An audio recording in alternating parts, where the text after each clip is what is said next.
Well, hello there. How is everyone? I hope you're all well on this terrific Tuesday. That's it. It is still Tuesday. Nearly not Tuesday for me. By the time this is uploaded, it's probably the midweek hump. But this is Tuesday for you guys because we're talking about Riley Strain. And you guys, thank you for joining me on the live. We've just finished, but someone sent me this, so I thought I'd chuck this out so you can see it. For those of you who haven't already seen it, and you're looking absolutely amazing, by the way. Even still, and it's nearly the end of the day. How do you do it? Tell me your secrets. So we talk about it, because the results are in. So here we go, look. Riley Strain, student who disappeared in Nashville, was extremely intoxicated when he died, and other startling revelations from the autopsy. It's got some video footage of Riley here. I'm not going to show it because we've all seen it. The Missouri college student who went missing in downtown Nashville in March was extremely drunk and also had THC in his system when he drowned, according to a newly released medical examiner's report. Riley Strain, 22, had a blood alcohol content of 0.228 on the night of March 8th.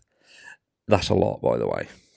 His cause of death was drowning and ethanol intoxication. Basically, he'd been drinking a lot. Riley Strain had alcohol in his system when his body was found. We're just going to jump through these. We showed these the other day. He also had Delta-9 in his system, a compound commonly found in THC. So I would imagine that he potentially had a vape.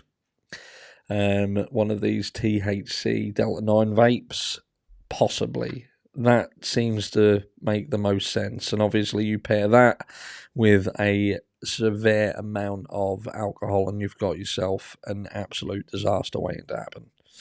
Strain was booted from a bar and was later caught on camera staggering down Nashville Street before vanishing. Strain was found 2 weeks later about 8 miles downstream in the Cumberland River.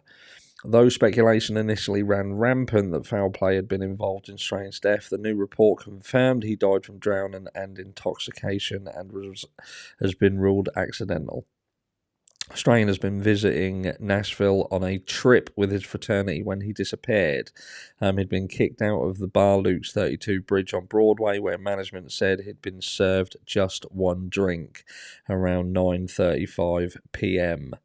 It's obvious from this result that they had obviously been drinking prior to going into that bar. He told his friends he'd meet them at their hotel about 5 blocks away. His pals called police the next morning when they failed to hear from him. An extensive search effort uncovered a trail of pings from Strain's cell phone, scary footage retracing his final movements, and later a bank card with his name on it was discovered on a riverbank. I would imagine he's possibly gone down to the river, gone to probably get something out of his pocket, whether he went for his phone or something pulled out and it's come out of his pocket. Local homeless man told investigators he'd seen a man resembling Strain very, very intoxicated and almost fall over a railing into the Cumberland River. Tennessee Alcoholic Beverage Commission is still investigating where else Strain was served alcohol on that fateful night and whether anybody overserved him.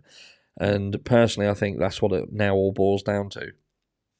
It boils down to, was he overserved? Did someone or some establishment put him in this terrible position? But ultimately, I think that there's got to be lessons learned there.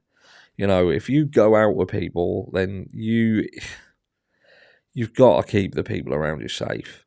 You've got to keep the people around you safe. I hate to say it, but this to a degree, and look, this ain't about making people babysitters, because I know what people are going to say when I turn around and say there has to be some kind of responsibility taken by the friends who was out with him, and people are going to say, well, they ain't his fucking babysitters, do you know what I mean? He's old enough, he can go out, he knows whether he's drunk too much or not, but that's not the case. People are stupid. Youngsters are stupid. I did some stupid things when I was younger, when I was drinking, and I think that youths of today, there seems to be a huge disconnect between one another and a huge lack of empathy and a lack of care. We saw the same fuck up in the Kylie Rodney case. Even for those who don't want to go down the route of any kind of conspiracy or anything like that, ultimately, Kylie Rodney went to a party then. She was absolutely smashed, got in a car and ended up in a river. Do you know what I mean? And it shouldn't have happened. And this shouldn't have happened.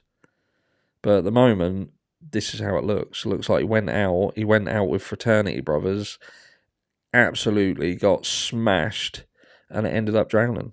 A tragic event. Tragic event. And too much of this happens, especially around these frat brothers. Frat brothers and alcohol is a recipe for fucking disaster. And this ended up in disaster. Is there anything else to it? Who knows? Obviously, he was found without his pants on, without his boots. Maybe the current of the river just took him off. Maybe that's just what happened. But a lot of alcohol and Delta 9, THC. That's the results. I'll catch you all in the next one.